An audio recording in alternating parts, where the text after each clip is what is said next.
going to dive into the world of algebra, and algebra uses a lot of variables. So it's really important that we know what variables are. So let's go ahead and start out. What are variables? A variable is a letter that we use to stand for some unknown number. We have a number that we don't know what it is, so instead of putting a question mark there, we're going to use a letter. Variables are usually lower case letters. You will see uppercase letters, but conventionally we usually use lowercase letters. Generally, we don't use the following letters for variables, and you will probably see why. We don't use the letter L because it looks like a 1. We don't use the letter O because the letter O looks like a 0.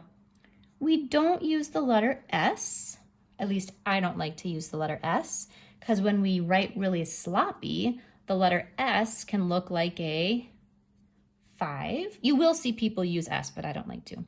I also don't like to use T, because T looks like an addition sign. So if you do need to use an L, like maybe for length, I like to use a cursive L to look like that.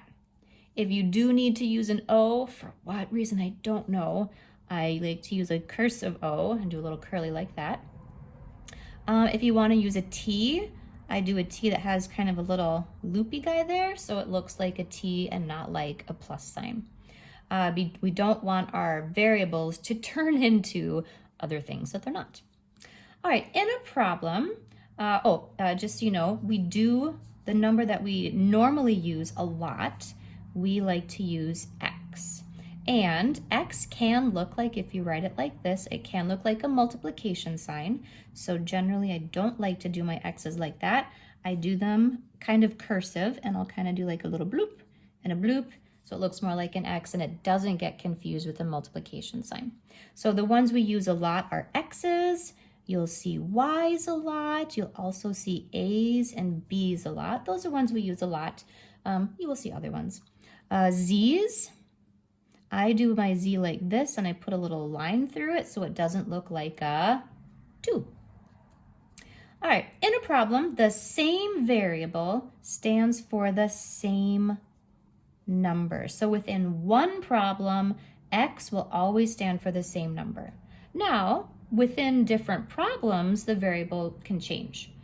So example, if you're doing problem 1, X might be 7, and then you jump to problem 2, X could be a totally different number. But within the same problem, the same variable will always stand for the same number. Let's do a quick example. If we have some number, which I'm going to call n, minus 9 equals 31, what is the value of n? Well, I know n has to be bigger than 31 because I'm subtracting 9 to get to it. In algebra, what I would do is I would add 9 to both sides, and then I'm going to get n is equal to 40. And you could probably figure that out just using your number sense. 40 minus 9 is going to equal 31. So in this problem, n is going to stand for 40.